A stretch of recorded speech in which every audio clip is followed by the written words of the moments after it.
welcome back to Tech Tip Tuesday. Today we're going to be talking about some common cutting instruction mistakes that I see as a tech editor. These are ones that I kind of see over and over again. I've talked a little bit about a couple of them on the channel, but let's kind of deep dive into some best practices for the cutting instructions and things to avoid. So first things first is not providing cut and subcut instructions. So I've seen an increasing number of patterns lately, and I'm not really sure why we're trending this direction, but I've been seeing a lot of them frequently lately where the cutting instructions just list cuts, right? Cut 8.5 inch squares, cut 12, 3.5 inch squares. But they don't tell you how to get there from yardage. This is a really big problem because this is what people are really investing in a lot of times when they're buying a pattern, especially if it's a relatively simple block-based pattern. A lot of people could figure that out on their own, but what they're paying you for is to do the math for them because they just don't want to deal with it, right?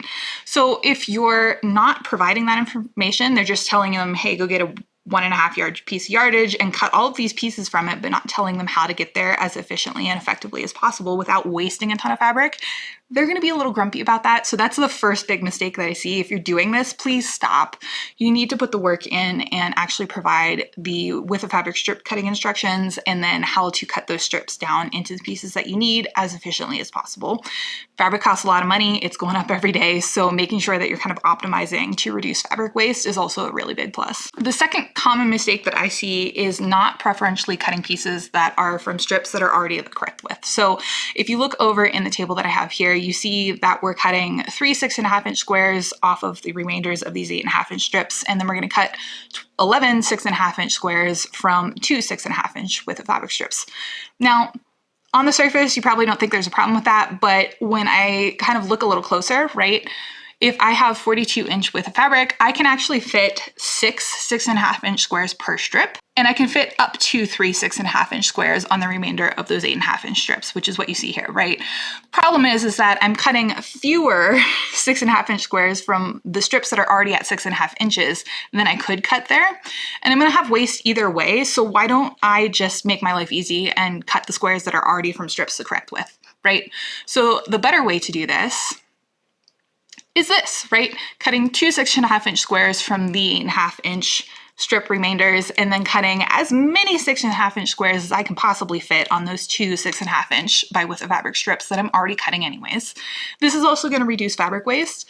If I cut a 6.5 inch square from an 8.5 inch strip, I'm going to have a little 2 inch strip on the side of that that's darn near useless because it's going to be 2 inches by 6.5 inches, right? What are you gonna do with that? Okay, maybe you can put it into a string piece quilt or something like that, right? Use it for a scrappy quilt. That's all well and good, but I think personally I'd rather have it as like a nice chunk of 8.5 inch wide strip. I can do so much more with that. The next mistake that I see is giving pieces that have the same dimensions different labels. Now, the example that I have is not really a great example, but what I've seen this a lot of times with patterns where you have a lot of like stitch and flip corners and multiple blocks, you might need 2.5 inch squares for a bunch of different stitch and flip corners that are in different positions in different blocks, right? So you might use them for, you know, the corners of your cat ears in one block, and you might use it for, I don't know, the corners of a butterfly in another block, right? Unless you're trying to kind of maintain positionality in your labels, which is sometimes important if you've got like a fat quarter version or a scrappy version versus like a yardage version where you're not always using the same fabric for each position, do not give those things different labels, right? I've seen a lot of patterns where you'll see it have, you know, cut X number of 2.5 inch by width of fabric strips, and then you're gonna take those 2.5 inch by width of fabric strips and cut them into like 12 2.5 inch squares label A, 25 2.5 inch squares label B, and you're like, why do these have two different labels? They're the same squares. This doesn't make any sense, right? So again, one caveat is if you are trying to maintain kind of that positionality within a block, okay, this is probably all right. There's probably some value to doing it, but otherwise give them the same label.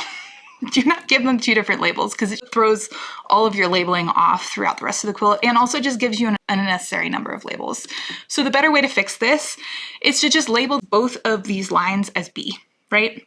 They're the same piece, they're just coming from different strips. And this also helps if you've got multiple sizes where sometimes you're cutting some of the squares from the remainder of a larger strip and sometimes you're cutting them from the rest of the strip. Just space out those lines so that you can keep the labels in sync. The last two common mistakes that I see come when you start to take all of these cutting instructions that you've kind of painstakingly developed and calculate your fabric requirements from them. The first really big one is not leaving enough overage. So how much is enough? I generally figure about 1.5 to 2 inches of excess minimum, right? And then if that 1.5 to 2 inches takes me to the next nearest eighth, I'm gonna round up. So at most I'll have 4.5 inches of excess. At least I'll have that 1.5 to 2 inches of excess. And the reason for this is because when a quilt shop cuts yardage off the bolt for you, sometimes things get wonky, right? People are human, and sometimes the yardage is not on the bolt evenly either. And so when they make a cut, if it's not completely straight, you're gonna have to square that up later. And also if it's a really long piece of yardage, as you're kind of moving across your cutting table, a lot of times you'll have to square up every time you make a move.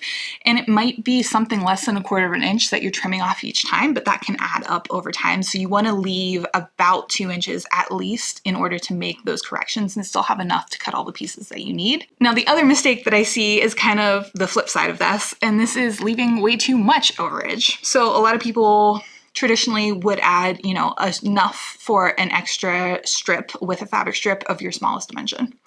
So if your smallest pieces are 2.5 inches, you'd add enough for an extra 2.5 inches and then just round up to the nearest eighth or quarter. Now that's fine when it's 2.5 inches, but what if your smallest dimension is 10 inches, right? That's an extra 1/3 of a yard or thereabouts that you're adding in excess that your reader is probably never going to need.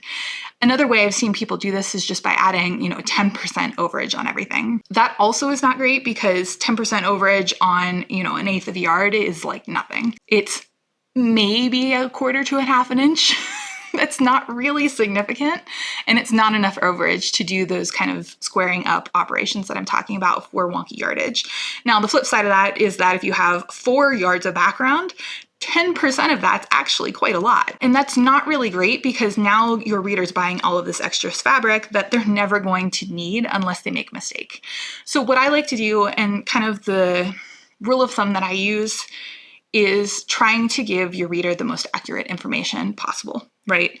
So that means for me, rounding to the nearest eighth. I don't like 1/3 yards. That doesn't really work well in most quilt shop inventory, and so they will generally not cut 1/3 yard increments anyways. They will cut quarters, usually, sometimes eighths. So I will round to the nearest eighth just to keep everything at kind of finite numbers, not big long repeating decimals that don't like to work in a lot of these systems. And I'm basically going to round up to the nearest eighth. That gives me at least 2 inches of overage so that I can correct for any wonky yardage. What that does is gives my reader the most accurate information that they need to decide what they want to do, right? If they tend to make a lot of cutting mistakes because they're usually quilting late at night with kids in the background and your brain's fried and you tend to screw up a lot, they know they probably need to add an extra 1/2 yard or, 1/4 yard, 1/2 yard that they like just to give themselves buffer in case anything happens.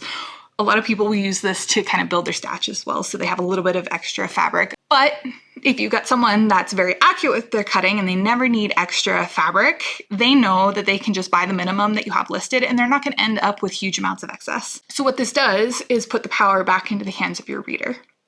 They can decide for themselves what they like based on their skill set and their tendencies, and then decide accordingly, versus telling them that you need 5 yards of yardage when you really only need 4.5. You've just added in a little extra in there just to kind of pad everything.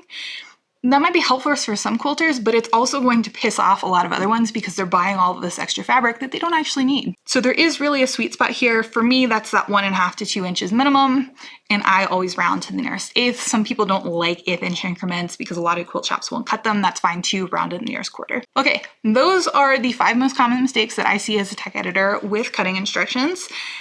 Go back and audit one of your patterns, see if you've made any of these mistakes. Again, small details really matter in a lot of these patterns, and there's always room for improvement. So go back and audit one of your patterns and see if any of them apply to you.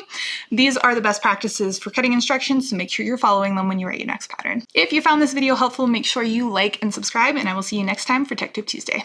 See ya!